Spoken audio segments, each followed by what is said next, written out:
yang berhingga, itu kita bisa menyatakan sebuah notasi N untuk si, himpunan tersebut.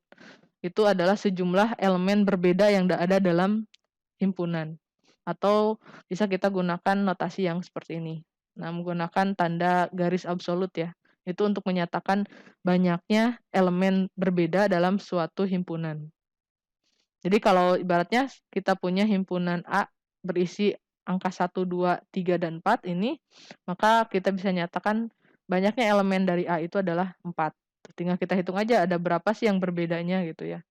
Nah, cuman di sini harus diperhatikan, si kardinalitas ini itu adalah menyatakan elemen yang berbeda, jumlah elemen yang berbeda. Jadi kalau ibaratnya kita menyatakan dalam himpunan ganda gitu ya, himpunan ganda itu, adalah adanya objek yang sama gitu ya. Contohnya saya punya himpunan A isinya adalah A, B, C, D, B gitu kan. Nah, di sini kan kalau kita lihat ada pengulangan elemen B. Nah, ini adalah disebut dengan himpunan ganda karena elemennya ada yang sama. Nah, kalau kita nyatakan berapa sih panjang dari A, maka jumlah elemen A itu kita hitung yang berbedanya saja. Berarti kalau kita lihat berbedanya ada 1, 2, 3, 4 gitu. Jadi yang samanya dianggap 1 aja, yang ini sama ini dianggap 1. Nah, sedangkan kalau untuk himpunan yang berhingga berarti dia tidak bisa dinyatakan berapa jumlahnya ya, teman-teman, seperti itu. Nah, si jumlah nilai dari kardinalitas ini pasti adalah bilangan bulat tidak negatif. Kenapa? Karena pasti mereka ada nilai berapa jumlahnya. Minimalnya himpunan kosong itu yang berarti dia tidak memiliki himpunan. Nah, jadi kalau ada suatu himpunan dan dia itu tidak ada satu elemen pun di dalamnya atau kardinalitasnya sama dengan 0, maka itu dibilangnya adalah himpunan kosong. Jadi kalau kita memiliki suatu himpunan gitu ya, dan himpunan itu adalah panjangnya atau jumlah elemennya adalah kosong, 0, maka itu disebut dengan himpunan kosong. Nanti bisa kita buat notasinya seperti ini, ataupun dibuat dalam kurung Kurawang buka, Kurawang tutup, tapi tidak ada apapun di sana. Nah, yang harus diperhatikan adalah cara penulisan, teman-teman. Untuk menyatakan himpunan kosong, kita cukup menulis seperti ini, atau menulis Kurawa buka dan Kurawa tutup. Nah, kalau kita menuliskan tanda kosong, tapi di dalamnya ada tanda Kurawa, maka dia akan berbeda. Dia itu tidak sama dengan seperti ini. Kalau ini adalah himpunan yang berisi himpunan kosong, kalau ini adalah himpunan kosong. Nah, jadi kalau teman-teman punya contohnya A adalah himpunan dari himpunan kosong, sedangkan B adalah kosong, maka dia akan berbeda. Karena panjang dari banyaknya elemen A itu adalah 1, sedangkan banyaknya elemen dari B itu adalah 0. Kenapa A ada elemennya 1? Karena dia itu memiliki isi, walaupun isinya adalah himpunan kosong. Jadi si A itu memiliki elemen walaupun elemennya adalah himpunan kosong. Jadi nanti perhatikan antara yang menggunakan tanda Kurawal dengan yang tidak menggunakan tanda Kurawal, karena dia akan menjadi suatu hal yang berbeda. Nah, itu pun sama dengan yang Kurawal.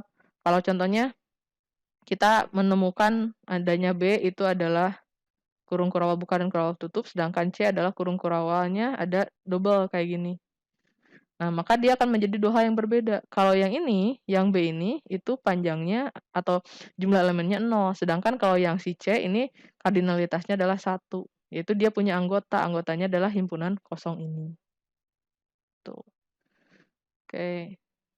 Ini semuanya masih definisi-definisi ya, teman-teman. Jadi teman-teman sebenarnya bisa baca ini dan lalu teman-teman bisa memahami setiap definisinya yang ada. Jadi saya agak cepat aja ya, biar nanti teman-teman bisa cepat latihan juga. Nah, selanjutnya adalah tentang himpunan bagian. Nah, seperti tadi yang sudah saya sampaikan, dalam suatu himpunan itu ada suatu himpunan lagi, itu bukan suatu hal yang aneh gitu ya. Di dalam himpunan adalah himpunan lagi.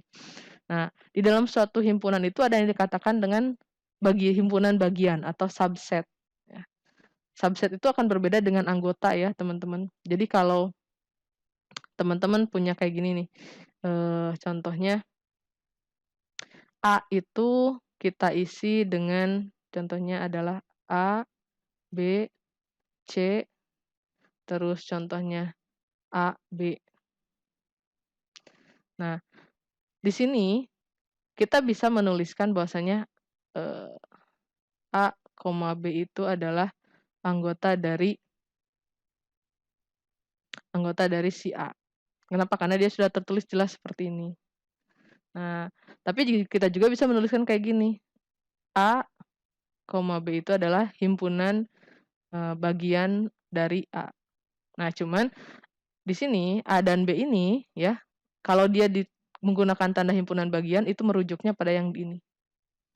Nah, karena kalau kita merujuk pada yang ini, maka kita akan menuliskannya seperti ini, himpunan yang berisi himpunan AB itu adalah merupakan himpunan bagian dari A.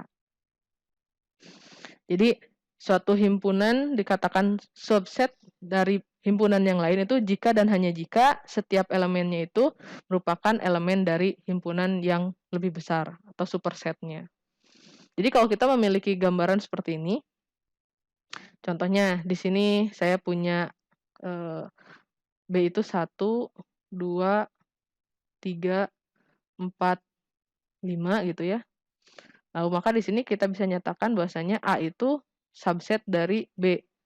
Nah, jadi himpunan 4 dan 5 itu adalah subset dari B. Ini A kan. Nah, jadi sini adalah B itu adalah himpunan dari 1, 2, 3, 4, dan 5. Sedangkan yang ada di A itu adalah 4 dan 5. Maka bisa dikatakan bahwasanya A itu adalah subset dari B. Kenapa? Karena setiap elemen A itu menjadi anggota dari elemen B. Seperti itu. Nah, lalu ada yang namanya proper subset ya. Proper subset itu adalah suatu penekanan bahwasanya A itu himpunan bagian dari B tapi tidak sama dengan B. Tuh ya. Jadi teman-teman.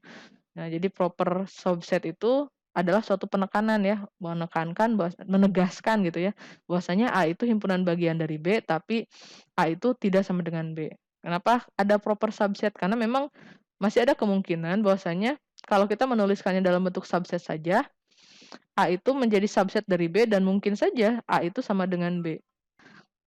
Nah, ini tadi penekanan tentang proper subset gitu ya. Jadi proper subset itu kalau kita ingin menunjukkan suatu himpunan itu proper subset dari himpunan yang lain, kita harus mengecek.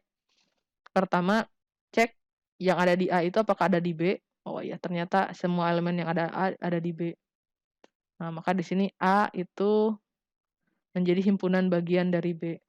Untuk lebih memastikan apakah A itu benar himpunan bagian bukan proper subset dari bahwa A itu adalah proper subset dari B, cek yang di B-nya sekarang. Ada nggak himpunan B, anggota himpunan B yang ada di A? D, oh D nggak ada. E nggak ada, F nggak ada. Oh berarti dia beneran A itu proper subset dari B. Karena semua elemen A ada di B, tapi ada elemen B yang tidak ada di A. Berarti di sana A itu tidak sama dengan B. Seperti itu.